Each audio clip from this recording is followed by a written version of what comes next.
मैं आपको वर देता हूं, श्राद्ध पक्ष के 16 दिन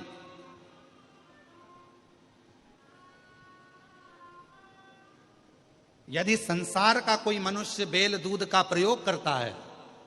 और पितृदोष के 4 लक्षण सबसे प्रबल हैं। दुनिया के कई लोग उनसे कहेंगे कि इनको पितृदोष लग गया, दुनिया के कई लोग कहेंगे इनको पितरों का दोष लगा हुआ है, पितृदोष लगा हुआ है, पितरों का दोष लगा हुआ है, पितृदोष लगा हुआ है। पर वो पितृदोष लगता क्यों?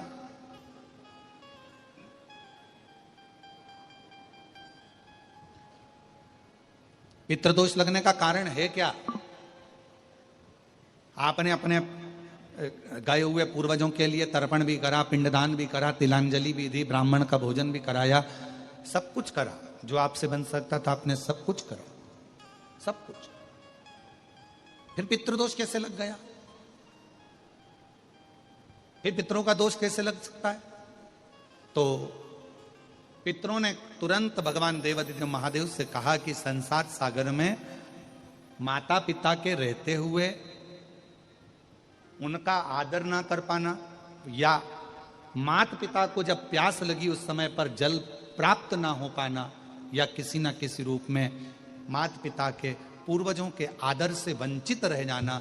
फिर माता पिता के चले जाने के बाद, बुजुर्गों के चले जाने के बाद वो दोष घर में लग जाना पितृदोष की संज्ञा में आता।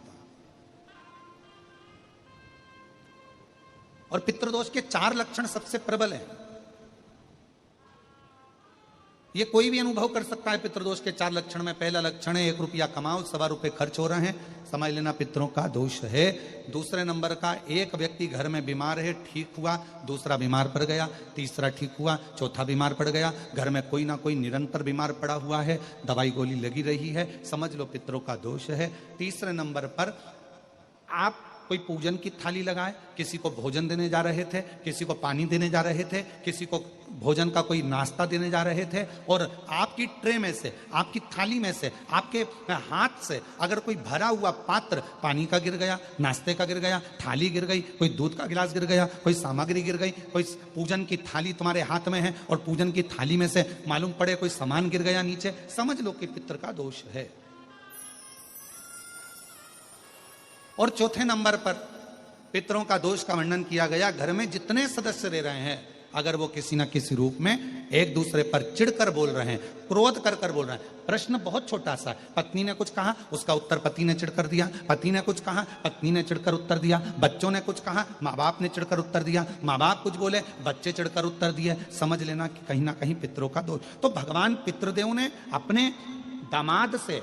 भगवान देवादिदेव महादेव से कहा कि संसार सागर में हो सकता है कि संसार सागर में मनुष्य रहता है, मानव रहता है, और उससे गलतियां हो जाती है। तो पितृदोष अगर संसार के लोगों को लगे तो हमारा एक निवेदन है, आप जाते जाते वर दीजिए कि ये पितरों की शांति आपकी आराधना से पूर्ण हो जाए, बस इतना वर दे दीजिए।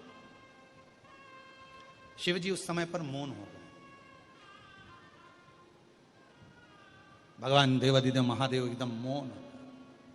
पार्वती जी ने शिव जी से कहा, आप हमारे नाना जी को वर नहीं देंगे? आप हमारे नाना नानी को वर नहीं देंगे? इन पितरों को, पितराणी को आप वर नहीं देंगे? शिव जी ने वर दिया मां पार्वती जी के नाना जी को और अपने नाना ससुर को। हे पितृदेव,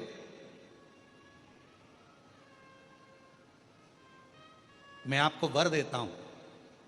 श्राद्ध पक्ष के 16 दिन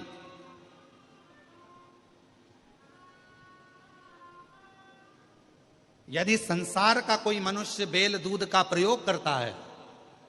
बेल दूध से मतलब होता है बेलपत्र के ये मध्य भाग जो होता है, बेलपत्री की जो नीचे की 2 पत्तियां जो होती है, ये 2 पत्तियां जो बेलपत्री की होती है, इस बेलपत्री की दोनों पत्तियों को शिवलिंग पर जब आप रखते हैं, शिवलिंग पर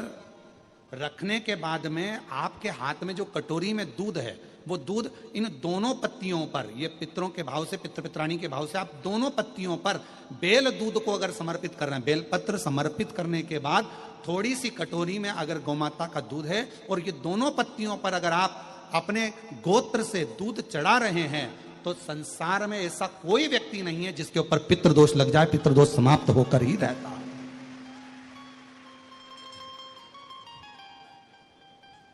शिवलिंग पर बेलपत्र चढ़ाई, बेलपत्र चढ़ाकर ये नीचे की जो पत्ती है, आपका जो दूध का भाग है वो 2 पत्ती पर चढ़ना चाहिए, तीसरी पत्ती पर जल का भाग आता है। 2 पत्ती पर आपका दूध का भाग रहे।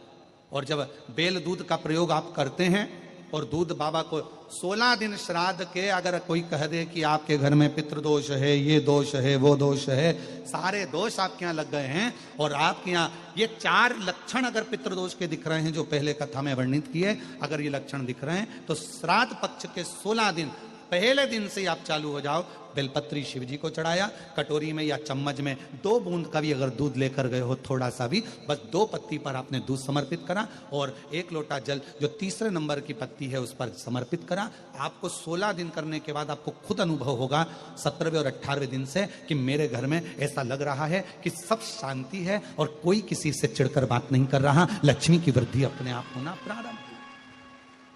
कैसा भी। और यहां तक शिव महापुराण की कथा कहती है किसी की फैक्ट्री बंद हो गई, किसी की दुकान बंद हो गई, चलते चलते अगर किसी का व्यापार बंद हो गया, 4 दिन चल रहा था, बहुत अच्छा चला, उसके बाद एकदम डाउन आ गया, कोई प्रशासनिक कार्रवाई हो गई, कोई अदालती कार्रवाई हो गई, कोई परेशानी सामने आकर खड़ी हो गई है, तो भी अगर प्रति 16 दिन तक लगातार शंकर भगवान के शिवलिंग पर बेल दूध का प्रयोग किया गया है तो आप 17वें दिन से अंदाजा लगा लेंगे कि आपका धीरे धीरे धीरे धीरे धीरे धीरे जो फैक्ट्री बंद सी थी वो ऊर्जावान हो गई है, चलना प्रारंभ हो गई। बेल दूध का इतना प्रभाव पड़ता है।